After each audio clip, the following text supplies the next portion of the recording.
Hello, welcome to the Redmen TV. It's daily news time. It's the time of the year where the transfer rumours are rife. Only yesterday, I reported that John Cross had said that Liverpool had a chance with the Van Dijk stuff. That seems to have been derailed today by Paul Joyce and Gary Jacob of the Times. Now, what they're saying is that Manchester City have moved into pole position above Liverpool, above Chelsea and all that, by wanting to spend more money on him than anybody else. So look, we know Southampton won 50-60 million quid for him. I think there's a percentage, I think 10% of the fee will go back to Celtic in some kind of a sell-on clause from the deal that took him from Celtic to Southampton.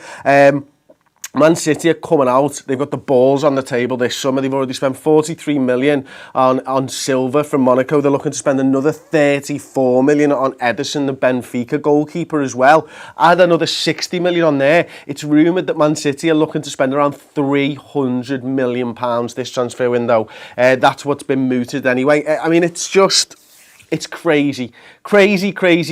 And Liverpool, Van Dijk could be the signing that really makes our defence good for the first time in a few years. I think there's been a steady improvement, if nothing else. I mean, we've conceded less goals this season than the season before. It's not good enough, though. Liverpool fans know that. You know that. I know that.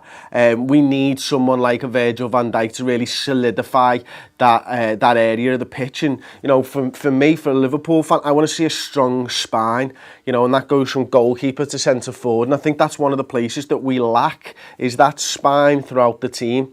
You can look at some of the title-winning sides and you can go from goalkeeper, centre-back, centre midfielder, centre forward, and that's where they're winning their games. And I think Liverpool lacked that a little bit. Van Dijk could certainly make that spine a lot better than it is currently. I'm gutted about this one. I mean, I'm still holding out hope that Liverpool can go on and get the deal done, and that Jurgen Klopp can get Van Dijk into a room and really convince him that Liverpool's the place to be. Ultimately, it might come down to money. Now, we were told yesterday, again, Paul Joyce reported that Liverpool won't be beaten on wages. It's looking like it's going to be around the £200,000 a week mark. A 5-year deal for Virgil van Dijk. It's just mental money. Mental money. Some good news, though. Phil Coutinho, Don Balon over in Spain are saying that the new Barcelona boss, Ernesto Valverde, isn't interested in Phil Coutinho. He doesn't see how Phil Coutinho fits into that side. He's looking for a more defensive-minded midfielder to play behind Messi, Neymar and Suarez. So that's a little bit of good news, although I didn't really think Phil Coutinho was going to move to Barcelona this summer. I didn't see it happen, and I never have. It's never crossed my mind that it was actually a real thing. We've known that he's been on the front cover of these Marca papers loads of times over the last couple of months and stuff, but it never really felt like Barcelona were interested, not in the same way that when Suarez was moving, you knew that Barcelona were interested. And I think that, even the staunchest of red-tinted glasses Liverpool fans could see that something was moving there and that maybe Suarez would go. For me, this time around, it doesn't feel the same. It doesn't feel like Phil Coutinho's ready to go into that Barcelona side. It doesn't feel like they're interested. It doesn't feel like he wants to go. It feels like he wants to make a name of himself at Liverpool because he loves this club. So there you go. That's my little two-part on that. And finally, last piece of news, Atletico Madrid's transfer ban has been held up. Now, maybe some of you out there think, well, why is he talking about Atletico Madrid? Well, they're rumoured to be the team that Lacazette was supposed to be joining this summer. Now, there's no links from Liverpool for Alexandre Lacazette other than a little bit of smoke over the last few years. Like every summer, we seem to have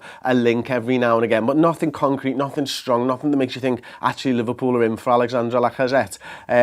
But I think he's off the back of another great season, 37 goals in the season just gone, I think. Now, rumoured to be going to Atletico Madrid, depending on whether that transfer ban was going to be upheld. Now, that's not to say that he won't go there. I think they can register players in January 2018, so he'd have to sit on the sidelines for a few months if he was to go there. But we've seen players like that, haven't we, move in the past and are quite happy to get their move and to sit on the sideline. But could be interesting because I'm now thinking that Liverpool are going to be Whether they're interested or not, we're going to get some strong links toward Alexander Lacazette, and I think a lot of top teams around Europe will now start to be linked with him because this Atletico one has hit a stumbling block, if nothing else. Let me know your thoughts on those 3 stories in the comments section below, and we'll see you tomorrow morning for the daily news show. If you haven't already, subscribe to Redmen TV on YouTube and give the video a thumbs up, please. Give us an algorithm thumbs up. Nice one.